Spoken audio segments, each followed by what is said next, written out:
তাফসীরুল কুরআন মাহফিলে উপস্থিত রয়েছেন আমন্ত্রিত অতিথি, বিশেষ অতিথি এবং প্রধান অতিথি।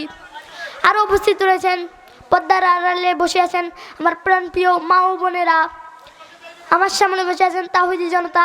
দোয়া পাওয়ার আশায় আবার জোরে করে সালাম জানাচ্ছি, আসসালামু আলাইকুম রহমতুল্লাহি ওয়া বারাকাতুহু।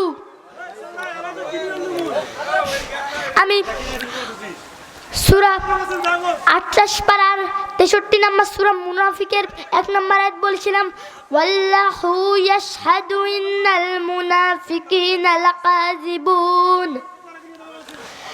আর আল্লাহ সাক্ষ্য দেন যে মিথ্যাবাদীরা মুনাফিক। আজকে আমি মিথ্যাবাদীর শাস্তির 1 নম্বরে বলবো, একটি মিথ্যা কথা বললে আল্লাহ রাব্বুল আলামিন বলেছেন 7000 বছর জাহান্নামে জ্বলতে হবে। সকলে বলি নাউযুবিল্লাহ। শরাব মানে মদ পান করলে 7000 বছর জাহান্নামে জ্বলতে হবে। জিনা করলে 70000 বছর জাহান্নামে জ্বলতে হবে। নামাজ ত্যাগ করলে 180 হুকবা জাহান্নামে জ্বলতে হবে। 2 নম্বরে বলেছেন আল্লাহ রাব্বুল আলামিন, মিথ্যাবাদীর মুখের 2 দিকে লোহার লাঠি দিয়ে ছিঁড়ে ফেলা হবে। এই শাস্তি কিয়ামত পর্যন্ত হবে। সকলে বলি নাউযুবিল্লাহ, জোরে বলি নাউযুবিল্লাহ। 3 নম্বরে বলেছেন আল্লাহ রাব্বুল আলামিন, আব্দুল্লাহ ইবনে উমর রাদিয়াল্লাহু তাআলা হতে বর্ণিত, প্রিয় নবী হযরত মুহাম্মদ সাল্লাল্লাহু আলাইহি ওয়াসাল্লাম বলেন, যে ব্যক্তি মুমিন সম্পর্কে এমন কথা বলে যা তার মধ্যেই নেই, তাকে জাহান্নামের নর্দমায় বাস করতে দিবেন। সে যা বলেছে তা বের হতে না হয়ে আসে, কিন্তু তখন সে আর বের হয়ে আসতে পারবে না। বুখারী শরীফ।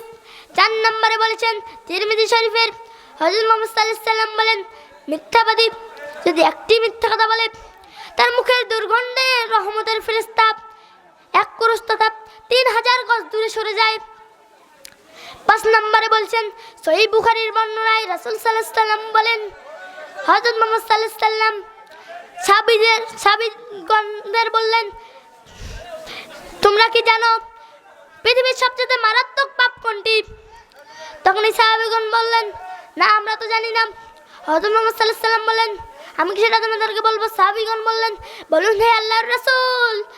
হযরত মুহাম্মদ সাল্লাল্লাহু আলাইহি ওয়াসাল্লাম বললেন, 1 নম্বরে আল্লাহর সাথে শরীক করা, 2 নম্বরে মা বাবাকে অসম্মান করা, 3 নম্বরে মিথ্যা সাক্ষ্য দেওয়া বা মিথ্যা কথা বলা।